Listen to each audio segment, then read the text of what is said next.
see back there, there's a nice big meaty hole in the eardrum. So there's actually quite a lot of mucosal discharge that's spilt through the perf, and that's why you'll see as we move through the video that all this discharge and liquid and stuff kind of has almost like a kind of snotty quality to it, like a mucousy quality, and again that's common with supertivititis media, and the reason for that is the skin of the ear canal is the skin of the ear. You're all very familiar with it. It's dermis, epidermis, it's like skin. There are a few glands in the ear canal.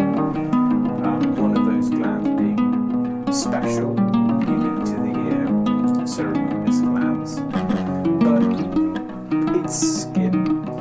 And then beyond the eardrum into the middle ear cavity inside your head, that cavity is lined with a mucosa lining, which is the same special lining that, well, there are various places in the body that you get mucosa lining, but it's the same kind of lining that's in the nasal cavity, and that lining has special goblet cells in amongst the regular skin cells, and those goblet cells produce mucins, and that's kind of what we're seeing here.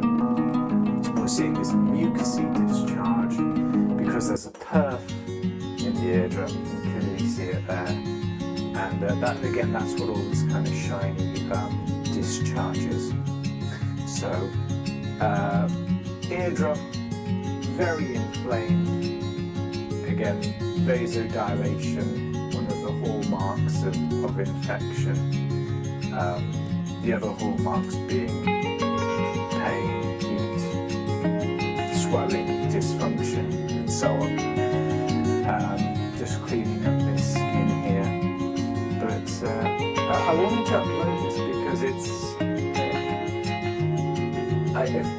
when you get close to the eardrum, and I'll show you a close-up shot, it actually looks quite pretty, and that's kind of a weird thing to say because it is horribly infected and stuff, but the dilation of the blood vessels and stuff is actually quite nice to look at.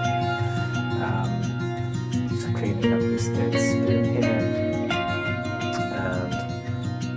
and the previous case, if you're interested in perfs and ears getting infected with perfs, the previous case of supertivititis media, which I uploaded, was much worse than this. The ear was in quite a state, and I'll link that down in the description box below.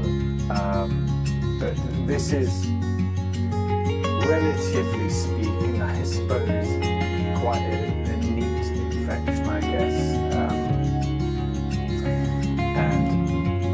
This client is a hearing aid client of mine, and I've been keeping a close eye on him, and working with his general practitioner doctor, we've been able to keep his ear relatively infection-free, other than fungal growth here and there now and again, but otherwise he's had quite a good outcome. So this is the worst that I've seen in his ear. So again, we'll go nice and close to that perf. And again, you can see through the perf, and it looks to me as though the mucosa lining is also inflamed. Again, you can see all those dilated blood vessels. It looks quite pretty, I think. And this perf will not close. So he's had this for about 2 years. It's a largish perf, and it's what we call re-epithelialized. So the edges of the perf, the skin, the outer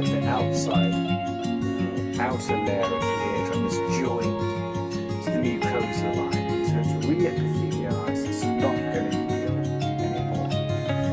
So you can see that kind of gummy texture, that material is kind of stretching out.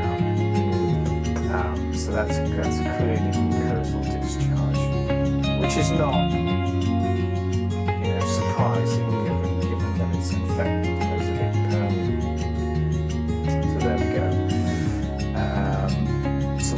back in, have a quick look, and again this patient will need medication from the GP, general practitioner doctor.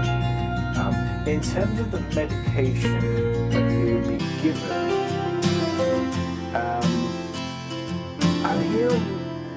I'm hearing different things from different doctors. So because there's a perf, there are certain medicines that are ototoxic. Oto meaning ear, toxic meaning toxic, so toxic to the ear. You typically find drugs in the mycin, for example. Those are what we call glycoside antibiotics. But anything with mycin on the end of it, like gentamicin, neomycin, erythromycin,